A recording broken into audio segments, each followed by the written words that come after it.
Now, 95% of the state is experiencing some level of drought. Nearly all of northern Minnesota is in severe drought, while the Twin Cities Metro is experiencing moderate drought conditions. Right now, Becker County is in moderate to severe drought, depending on where you are. And that's where we find Charlie's Ottertail Tubing, a local small business that has had to close up shop early due to a lack of rainfall. Emily Pihlaja joins me now. Emily, thanks for coming on the show. Hi. So tell me, why did you guys have to shut down? The river is really low. Yeah, like you mentioned, the drought right now that we're in, the water is entirely too low for us to have tubers safely go down the river.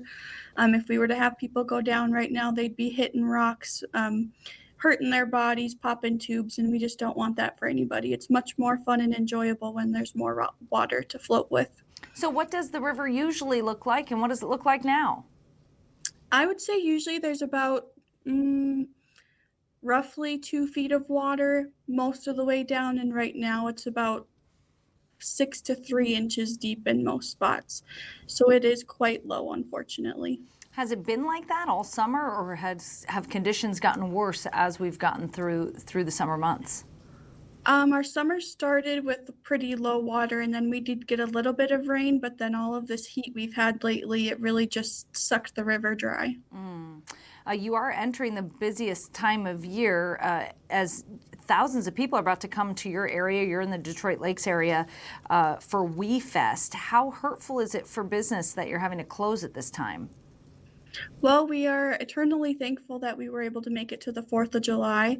It does stink that we're unable to make it to WeFest with all the tourists that come to the area, but there's plenty to do in Detroit Lakes, even though we can't make it tubing, or they won't be able to make it tubing. We would love to have people, but we also, the last few years, have had to close either around or on WeFest just due to the water conditions. So unfortunate. I can't imagine that's good for you, for your bottom line. I mean, how is this impacting you guys as business owners? Like I'd mentioned, we've had to close early before. This isn't an abnormal thing for us. We obviously we'd like to stay open until Labor Day when we can, but that's on a really great year. We go into every year anticipating not being able to be open, just depending on the water levels. And then when we are able to open, we just prepare and play it by ear. Is your closure date getting earlier every year, or does it really just ebb and flow?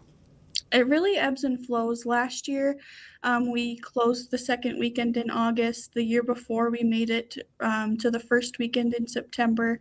And then we've had years in the past where we've been able to be open for 7 days as little, or we've been able to stay open from Memorial Day to Labor Day. It really just depends on what Mother Nature is going to give us. Yeah. Is there any possibility that you could reopen if we get a deluge of water again?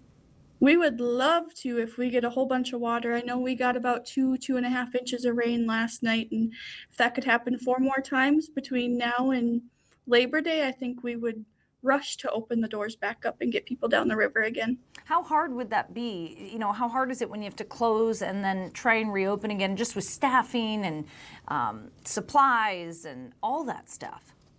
Thankfully, we have a really good group of staff that we work with, and on all of our supplies we do have right at our business, so those are easily on hand. And then our staff mainly consists of high school students or teachers, so we're able to easily pull them in. And then Charlie, he's our bus driver. He's got a really great job that he works at where they understand that he's a business owner, and if he's able to open back up, that's what he's going to do. And then they'll be waiting for him patiently when the water gets low again. And it sounds like there are other businesses up there that are being impacted, right? Yep, our neighbors K&K, they are also a tubing business, and we closed the same day. Wow, I'm so sorry to hear that. Emily Pihlaja, thank you so much from Charlie's Ottertail Tubing. Thanks for joining us on the show. Thanks for having us. All right, that was Emily Pihlaja. She's with Charlie's Ottertail Tubing.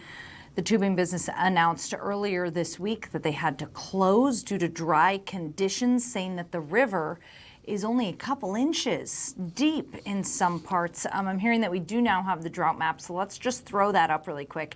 This was released yesterday. This is the U.S. Drought Monitor. They update it, I believe, once a week. And so We went from about 87% of the state being in drought conditions to now 95%. And you can see the orange is where counties are in severe drought. Unfortunately, where that orange is also where those wildfires are burning up north. So the ground is extremely dry. They're in desperate need of some saturation.